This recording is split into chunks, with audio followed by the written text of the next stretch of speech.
ओहो, ये ऐड भी ना। बहू, बाहर बारिश हो रही है, थोड़ा पकौड़े वगैरह बना दो, अच्छा लगेगा और तुम्हारी सास को वो बहुत पसंद है। पापा जी, आप जानते हैं मैं एक अमीर घर की लड़की हूँ, तो आप मुझसे ये सब काम कैसे करवाने की कह सकते हैं। और अभी मैं टीवी देख रही हूँ, तो जाइए यहाँ से, एक नौकरानी रख लीजिए और उससे ये सब काम करवाया करिए।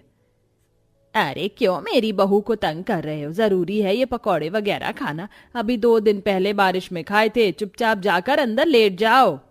अरे सुबह से अंदर ही हूँ, कम से कम मुझे टीवी तो देखने दो, मेरा दिल नहीं लग रहा है। पापा जी, आपको लगता है कि मैं अपने दहेज में लाया हुआ 44 इंच का एलईडी टीवी आपको देखने दूंगी? अभी फिलहाल मैं देख रही हूँ, तो मैं यहाँ से नहीं हटने वाली, समझे आप? सुन लिया ना आपने, अब जाओ यहाँ से। मुझे तो पता था ये दोनों घमंडी सास बहू यही बोलेंगी, मेरी दोनों बातों को मना कर दिया। मैं तो पछता रहा हूं ऐसी घमंडी बहू लाकर। हम मेरा छोटा बेटा ही कोई अपने जैसी प्यारी बहू ले आए तो ही इस घर का भला हो पाएगा। अब खड़े क्या हो यहाँ पर? जाओ ना, जाकर अपने कमरे की दीवारों को देखो। महेंद्र वहां से चला जाता है। सरस्वती बिल्कुल अपनी जैसी घमंडी अमीर बहू घर में लाई थी। दोनों में से कोई भी घर का काम करने को राजी नहीं था। इस वजह से घर के मर्दों को अपनी बात ज्यादातर मन में ही रखनी पड़ती थी। घर का छोटा बेटा आकाश जानता था कि उसकी माँ उसकी पसंद की पत्नी नहीं लाने देगी, फिर भी वो एक गरीब लड़की से शादी कर उसे घर में ले आता है। ये देख सरस्वती को गुस्सा आता है। आकाश, तेरी हिम्मत कैसे हुई कि तूने बिना अपने माँ बाप की इजाजत के शादी कर ली? हमने तुझे पाल पोस कर इसीलिए बड़ा किया था क्या? माँ, मैं जानता था आप कभी भी मेरे इस रिश्ते को स्वीकार नहीं करेंगी, इसीलिए मैंने आपको नहीं बताया, सीधा शादी कर ली। और आप मेरा यकीन मानिए, कुसुम बहुत अच्छी है, उसे घर के सारे काम आते हैं। हाँ, शक्ल से ही पता चल रहा है कि उसे सारे काम आते हैं, क्योंकि शक्ल तो बिल्कुल नौकरानी वाली है। देख लीजिए माँ जी, आपके बेटे ने आपका नाम कैसे डुबा दिया। और ये गरीब भिखारिन की शक्ल देखिए, लगता है कहीं से कि ये मेरी देवरानी बनने लायक है। मैं तो इसे कभी नहीं अपना सकती। लगता है भगवान आपने मेरी मन्नत जल्दी स्वीकार कर ली। ये बिल्कुल वैसी ही बहू है जैसी मैंने चाही थी। अरे अब जो भी हो, आकाश की पत्नी भी अब हमारे घर की बहू है और मैं तुम दोनों को स्वीकार करता हूँ। आ जाओ बच्चों। ठीक है, तुम कर लो, लेकिन मैं इसे कभी नहीं अपनाऊंगी। दोनों घमंडी सास बहू घर के अंदर चली जाती हैं, लेकिन नेक दिल ससुर अपनी बहू बेटे की खुद आरती कर गृह प्रवेश करवाता है। बच्चों, तुम दोनों चिंता मत करो, तुम्हारी सास तुम्हें जल्दी अपना लेगी, ये मेरा दिल कह रहा है। बस थोड़ा वक्त लगेगा, पर तुम दोनों डगमगाना मत। और मैं तो तुम दोनों के साथ हमेशा हूँ, किसी भी चीज की कमी हो तो जरूर बताना। पापा जी, आपने इतना कह दिया, मेरे लिए यही बहुत बड़ी बात है। बस आप आशीर्वाद दे दीजिए। तभी दोनों बच्चे पैर छूते और महेंद्र उन्हें आशीर्वाद देकर चला जाता है। अगले दिन कुसुम खाना बनाती है, जिसे खाकर महेंद्र को बहुत अच्छा लगता है।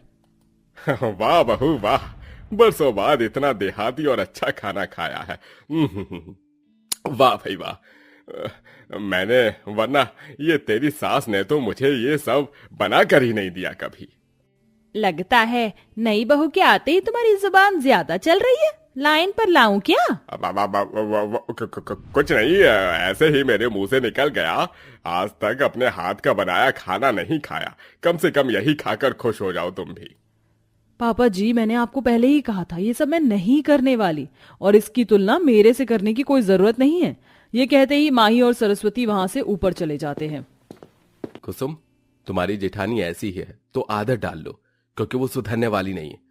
पर तुम बहुत शरीफ हो, इसलिए संभल जाओ। कोई बात नहीं जेठ जी, वो बड़ी जेठानी जी हैं, मुझे उनकी किसी बात का बुरा नहीं लगता। हाँ कुसुम। ये बोलते ही वो दोनों ऑफिस के लिए निकल जाते हैं। बारिश का मौसम था। बारिश आते ही महेंद्र अपनी नई बहू से पकौड़े की फरमाइश कर देता है और कुसुम गर्मा गर्म पकौड़े बनाकर उसके सामने ले आती है। वाह बहू, बड़ी मुश्किल से बारिश के समय में पकौड़े खाने को मिलते हैं। तेरी सास और जिठानी तो मुझे बिल्कुल नहीं खाने देती। पर तूने मेरी इच्छा पूरी कर दी। अरे पापा जी, आपका जो भी मन है मुझे बताइए, मैं आपको सब बनाकर खिलाऊंगी। मुझे सब कुछ बनाने आता है। हाँ, वो तो मैं तुझे देखते ही समझ गया था कि तू बहुत सर्वगुण संपन्न है।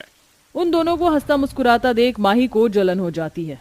बस बहुत हो गया, ये नई शरीफ देवरानी पापा जी के साथ कुछ ज्यादा ही घुल मिल रही है और उनके पसंद का खाना भी बना रही है।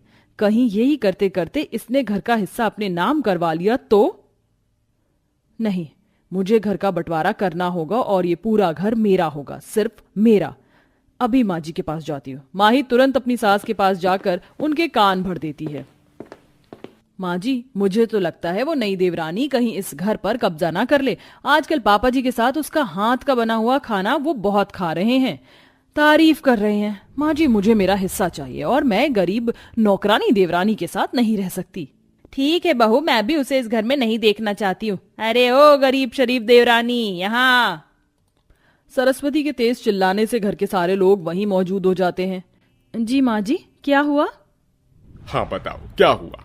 अभी तो नहीं हुआ, लेकिन अब होगा, और वो भी इस घर का बंटवारा। मैं तो इसे पहले से ही पसंद नहीं करती, इसलिए इसे इस घर में रहने का कोई हक नहीं है। माँ जी ने बिल्कुल ठीक कहा, और मैं इस गरीब नौकरानी देवरानी के साथ नहीं रह सकती। और अगर मेरी इज्जत घटवानी थी तो मुझसे शादी क्यों की? मैं ऐसी सोसाइटी से नहीं आई हूँ जहाँ गरीब लोग आंखों के सामने रहें। आखिर मेरा भी कोई स्टेटस है, और मुझे इस घर का बंटवारा चाहिए, और बंटवारे में ये घर चाहिए। तुम पागल हो गई हो? बहू को आए हुए 2 दिन नहीं हुए और तुम ऐसा बर्ताव कर रही हो? शर्म करो। मुझे कोई शर्म नहीं है, समझे तुम? इतनी चिंता मत करो, बाहर तबेला है ना, वहां रह लेगी। एक पटिये की छत तो डली हुई है वहां। ठीक है माँ जी, हम वहीं रह लेंगे। पर माँ, आकाश कुछ कहता इससे पहले कुसुम उसे चुप करवा लेती है, और दोनों घर को छोड़ देते हैं और उस झोपड़ी जैसे घर में रहने लगते हैं, जहां बारिश का पानी सर से भी आता है और जमीन पर भी होता है। हे भगवान, यहाँ पर तो पानी आ रहा है, हम कैसे सोएंगे? और जमीन पर चूल्हा भी नहीं बना सकते। कुसुम तुम चिंता मत करो, मैं अभी यहाँ से पानी निकाल देता हूँ, फिर तुम चूल्हा बना देना। ठीक है, मैं बाल्टी लगा देती हूँ। ये बोलते ही वो छोटे मोटे बर्तन वहां लगा देती है जहां पानी टपक रहा होता है, और आकाश झाड़ू से बाहर पानी निकालता है। अपने दोनों बच्चों को परेशानी में देख महेंद्र परेशान होता है। माफ करना बच्चों, मैं मजबूर हूँ। पापा जी, यहाँ खड़े होकर क्या देख रहे हैं? अब आपकी शरीफ बहू यहाँ नहीं है तो जाकर रसोई साफ कर दीजिए। माँ जी खाना बना चुकी हैं।